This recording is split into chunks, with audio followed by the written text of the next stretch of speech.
G'day guys and welcome back to the channel. In today's video I'll be recapping the 2007 animated movie called Ratatouille. Now let's get started into the video.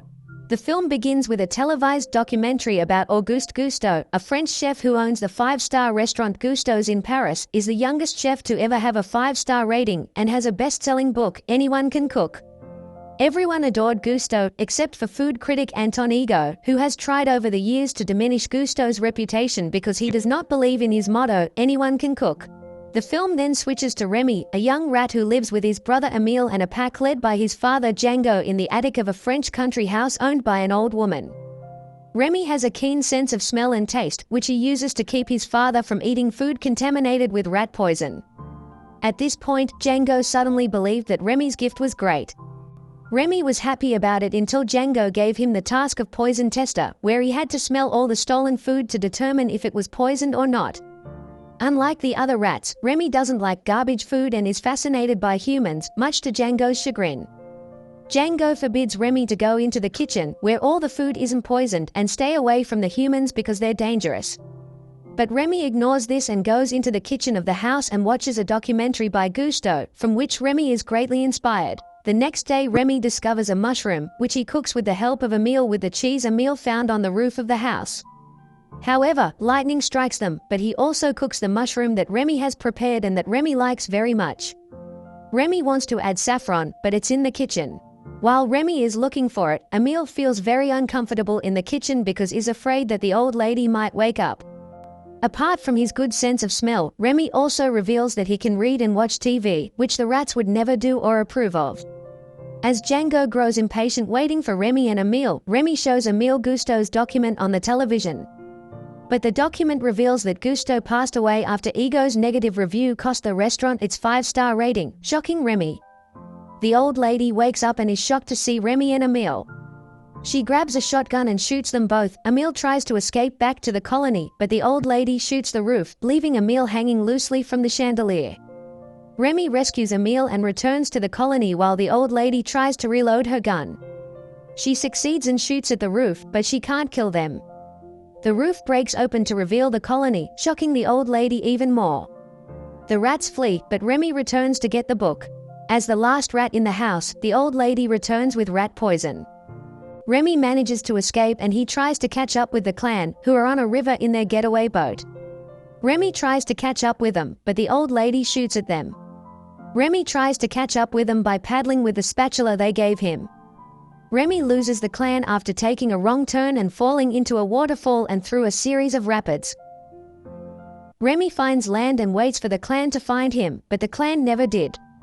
Remy reads Gusteau's book and gets hungry, with an imaginary figure of Gusteau appearing before his eyes. Egged on by Gusteau, Remy makes his way into the sewers and into an apartment complex where he finds bread. However, Gusteau stops Remy and tells him that a cook makes, a thief takes. Remy decides to leave and goes to the roof of the apartment to find that he has been under Paris all along and has found Gusteau's restaurant. In the restaurant's kitchen, a young man named Alfredo Linguini is waiting to meet Chef Skinner, the restaurant's current owner and Gusteau's former sous chef. Linguini is the son of Renata, one of Gusteau's ex-girlfriends who recently passed away. Linguini gives Skinner a letter from his mother, hoping it'll help him get a job at the restaurant. Skinner ignores him, but the chef seems to have already hired him as a garbage boy.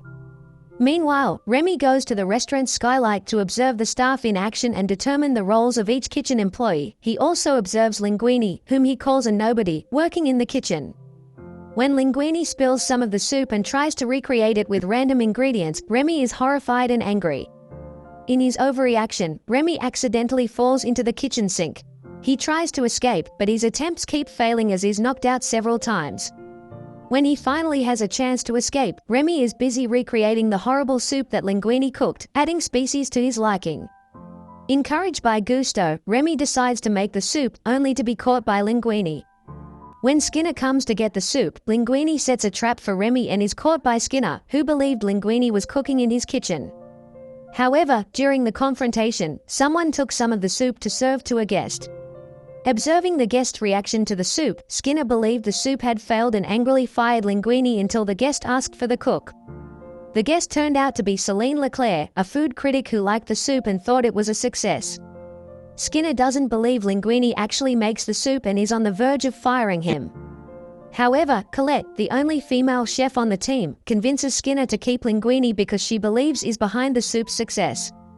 She also reminds Skinner of Gusteau's motto and that the restaurant would lose its reputation if he were fired after Leclerc writes the review about it.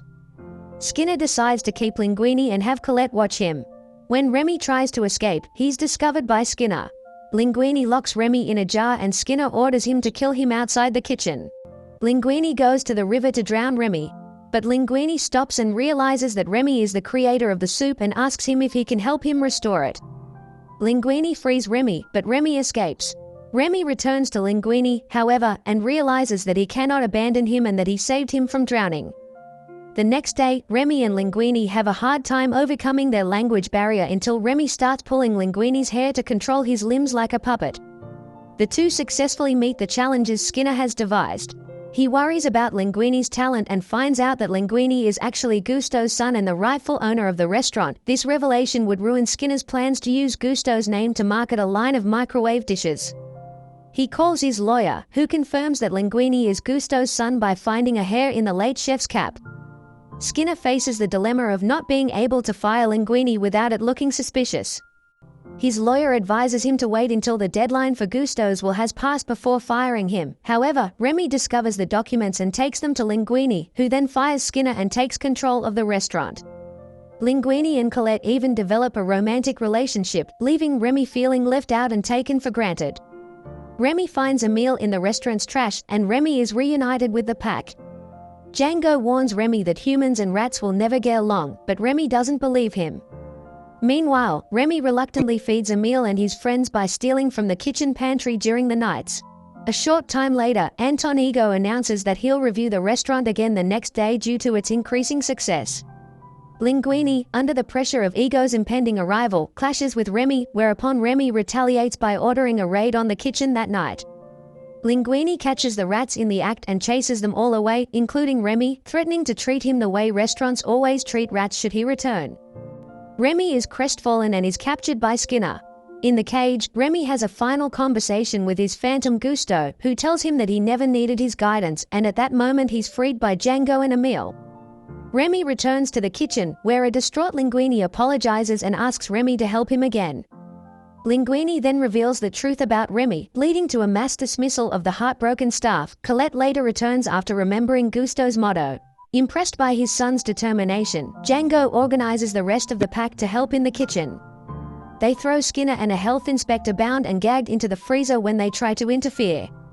Linguini uses roller skates to wait on all the tables by himself, while Remy and Colette work together to prepare a variation of Ratatouille for Ego. Ego is delighted with the dish, which brings back childhood memories of his mother's cooking, and asks to see the chef. Linguini and Colette wait until all the other guests have left to introduce Remy to Ego.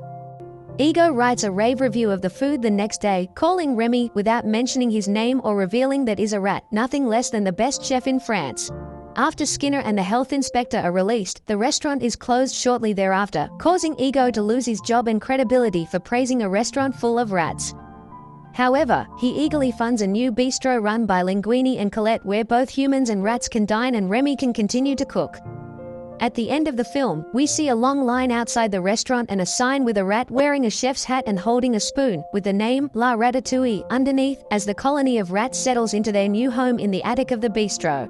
Thank you for watching, and I'll see you guys in the next video. Take care.